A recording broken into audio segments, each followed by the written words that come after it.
여러분 안녕하십니까? 다시 찾아주셔서 감사합니다.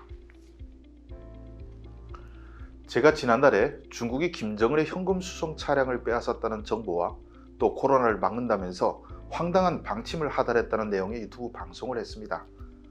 황당한 방침은 모든 수입 물자는 자외선 소독을 마친 뒤 80도 보온 창고에 40시간을 보관한 뒤에 출하 창고로 다시 옮겨서 14일 동안 방역 결과를 지켜보고 아무 이상이 없다고 확신이 든 다음에 이동해야 한다는 것이라고 밝혔습니다. 오늘 방송은 그 두 방송의 연장선에서 이야기하는 북한에서 벌어진 황당한 일들입니다. 김정은이가 비자금 수천만 달러를 홀랑 태워 먹을 뻔한 일도 벌어졌다고 합니다. 주성아TV는 구독, 좋아요도 좋지만 끝까지 들어주시면 힘을 얻습니다.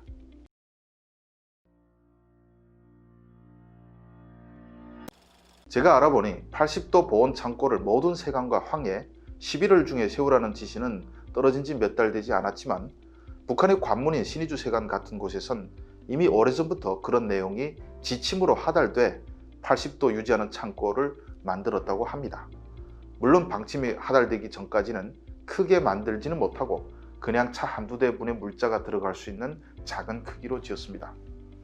신의주 세관원들을 8월에 숙청하면서 김정은의 육촌 누나인 김영주 손녀딸을 비롯한 몇 명만 살려두고 나머지는 잡아갔는데 그 모자란 인원들은 북부 지역의 다른 소규모 세관에서 충당했는데 사실 해산, 칠성, 회령, 남양 이쪽의 북부 세관원들은 외부와 연결된 끈이 더 많습니다. 앞으로 비밀은 더 많이 새나가게 될 것 같은데 아무튼 이들은 신의주 세관에 오자마자 방역 지침을 지킨다면서 생노가다에 동원됐습니다.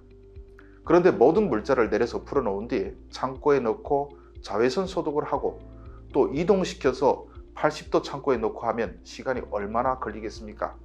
북한의 관문이라는 신의주 세관에서 처리할 수 있는 물동량이 하루 트럭 한두 대 정도밖에 되지 못하는 것입니다. 이런 가운데 9월에 당창건 75주년 행사를 맞아 전 세계에 파견된 북한의 무역 일꾼들, 외교관들이 상납하는 돈이 단둥 북한 영사관에 도착했습니다. 그 어느 때보다 액수가 많았죠. 제가 만 단위까지 밝힐 수 있는데 너무 정확하게 밝히면 단둥 영사관 사람들이 피해를 볼 수 있으니 적당히 말하겠는데 달러로 계산하면 5천만 달러 훨씬 넘고 1억 달러는 안 됩니다. 북한의 올해 공식 수출액을 훨씬 넘는 돈인데 아마 어디 숨겨두었던 돈이거나 아니면 불법 무기 거래, 그리고 마자로 시작되는 약 거래, 위패 유통 또는 해커들이 털어낸 돈일 가능성이 높습니다. 이 돈을 단둥 영사관에서 자루에 담아서 이송 차량인 단둥 영사관 소유의 소형 버스로 신의주 세관으로 넘겨왔습니다. 이거 넘기고 얼마 안 돼서 김정은의 이 비밀자금 이송 버스가 다시 움직이다가 시진핑에게 압류가 된 것입니다. 아무튼 어마어마한 양의 달러와 위안화 뭉치가 넘어왔는데 이걸 소독 방법 절차에 따라 소독을 해야 하지 않겠습니까? 소독 방법 절차를 북에서는 방역 지도서라고 합니다. 지금은 김정은의 지침이 80도에서 40시간인데 당시엔 방역 지도서에 80도에서 8시간으로 돼 있었다고 합니다. 그걸 위반하면 하고 막 가차없이 처벌하니 당연히 외화들을 자루에서 막 꺼내서 쫙 펼쳐놓은 다음 80도 창고에 넣어두었습니다. 그런데 저는 잘 모르겠지만 돈을 80도에 8시간을 두면 너무 말라버려서 부스러질 수 있다고 하네요. 나무잎 같은 것도 해가 쨍쨍 나는 날에 밖에서 마르면 조금만 손을 대도 부스러지는 그와 유사한 상태가 되는 것 같습니다. 몇 시간이 되니 돈이 막 우글우글 말라가고 조금만 두면 확 불이 탈 것 같았다고 합니다. 이때 세관에 비상이 걸렸죠. 이 어마어마한 돈이 타버리면 새로운 세관 사람들 또 숙청될 판입니다. 그렇다고 탈 것 같다고 꺼내면 또 방역지침 위반했다고 또 숙청되고 이러지도 저러지도 못하는 가운데 제발 타지 않기만을 간절히 바랄 뿐이죠.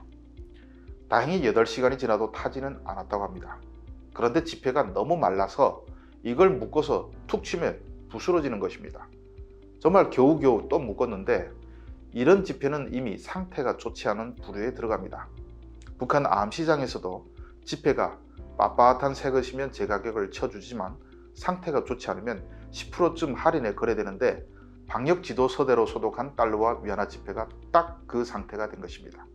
설마 김정은이가 암시장에서 달러를 바꾸지는 않겠지만 이걸 누구한테 주면 받는 사람은 사실상 90%의 가치만 받는 셈이 됩니다. 아무튼 신의주 세관 사람들은 명의 10년은 감수했을 것 같습니다. 그거 태워 먹었다가는 생각만 해도 끔찍한 일들이 벌어졌을 판입니다. 그래도 그 달러 뭉치가 확 타버렸으면 얼마나 좋았겠습니까? 그거 불타면 아마 김정은은 화병이 나서 수명이 10년은 감소되지 않았을까요? 그런데 이런 일이 그때에만 일어났겠습니까? 황당무계한 방역 지침 때문에 오늘 이 순간도 북한에서는 이런 코미디가 계속 벌어지고 있습니다.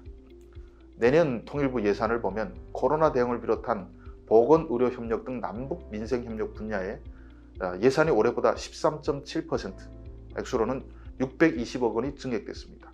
그런데 코로나 백신 갖다 주면 어떤 일이 벌어질까요?